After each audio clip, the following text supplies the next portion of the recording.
مردان خیبر پختونخوا کا مشہور اور پاکستان کا ایک امیر ضلع ہے۔ اس کے باوجود خواتین کے لیے مشکلات یہاں دوسرے اضلاع سے کسی طرح بھی کم نہیں ہیں۔ 21 سالہ اقصیٰ خان خواتین کے لیے مخصوص پنک یعنی گلابی بس کی پہلی خاتون کنڈکٹر ہیں۔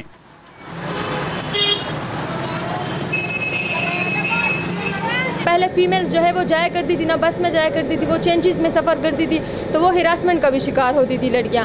اب وہ ہمارے ساتھ اس بس میں سفر کرتی ہے تو وہ بہت زیادہ خوش بھی ہے۔ یہ ایک چینج ہے ہمارے کے پی میں، مردان میں اسپیشلی فیمیلز کے لیے کہ ہم اس میں خود بس کنڈکٹر۔ اور دوسری خوشی کی بات یہ ہے کہ بہت جلد ہی اس میں جو ہمارے ساتھ میل ڈرائیور ہے وہ بھی نہیں ہوگا، اس میں ہم فیمیلز ڈرائیور جو ہے ان کو رکھیں گے، وہ خود یہ بس ڈرائیو کرے گی۔ خواتین کو آرام دہ اور محفوظ سفری سہولیات فراہم کرنے کے لیے جاپان کی حکومت نے مردان کے لیے 7 بسیں فراہم کی ہیں۔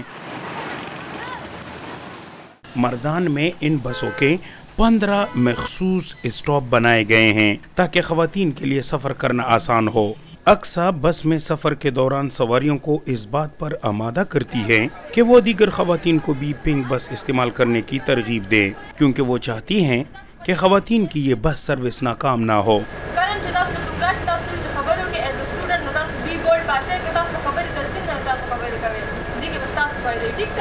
مردان میں خواتین مردوں کے بغیر بہت ہی کم سفر کرتی ہیں، جبکہ پنک بسیں صرف خواتین کے لیے ہی ہیں۔ نائمہ خان اور اس کے والدین کو اقصیٰ خان نے ہی پنک بس استعمال کرنے کے لیے راضی کر لیا۔ اسے ہمیں بہت سے فائدے مل رہے ہیں، لیکن ہم کاکا بھی بہت لیٹ آ گئے تھے اور ہم وہ آتے تھے لیکن بہت لیٹ آتے تھے۔ ہم اس بس میں جب کوئی بھی لیٹ مطلب ویٹ نہیں کرتے، بس ہم اسکول سے ڈائریکٹ آتے ہیں اور اپنے گھر۔ ہمارے باپ کہتے ہیں کہ یہ بہت خوش نصیب لڑکے ہیں جو اس میں جاتے ہیں، لڑکے راستے میں تنگ بھی نہیں کرتے۔ علاقے میں قدامت پسند سوچ کی وجہ سے خواتین کو نوکری کے کم مواقع ہی میسر ہیں، اور جو میسر بھی ہیں تو بھی خواتین جھجک محسوس کرتی ہے۔ تاہم اقصیٰ خان روزگار کے حوالے سے کوئی بھی موقع ہاتھ سے جانے نہیں دیتی۔ وہ شام کو کبھی کبھی ایک نجی ٹیلی ویژن پر کوکنگ شو بھی کرتی ہیں۔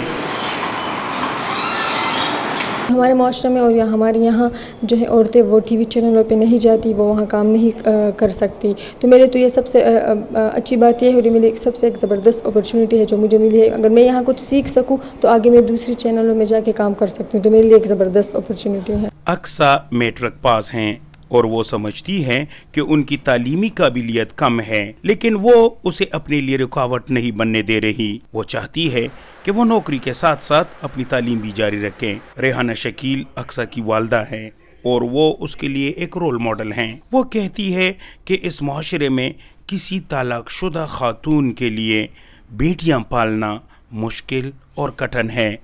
جب میری دوسری بیٹی پیدا ہوئی تو اس وجہ سے مجھے میرے شوہر نے طلاق دے دی تھی، کیونکہ اس کے بڑے بھائی کی بھی 5-6 بیٹیاں تھیں، ایک بیٹا تھا۔ جب میری دوسری بیٹی مہنور پیدا ہوئی تو اس نے کہا کہ تم بھی بیٹیاں پیدا کرو گے، مجھے تو وارث چاہیے۔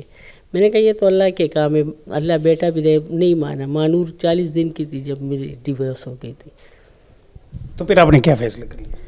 بس پھر میں نے یہی فیصلہ کر لیا کہ اگر جس گھر میں یہ بیٹیاں پھول جیسی بیٹیاں پیدا ہوتی ہیں تو کیا وہ گھر آباد نہیں رہے گا، اور میں نے یہ تہیہ کر لیا کہ ان بیٹیوں کو میں بیٹے جیسے بڑا کروں گی، اور وہی میں نے کیا۔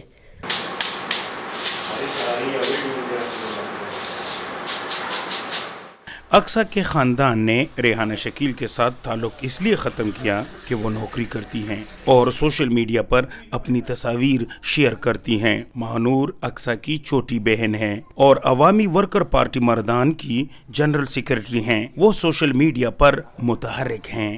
خواتین میں سیاسی شعور ہونا چاہیے، وہ کام خود کر سکتی ہو تو اور پیسے خود کما سکتی ہو تو وہ تب جا کے اپنی زندگی کے فیصلے خود کرے گی۔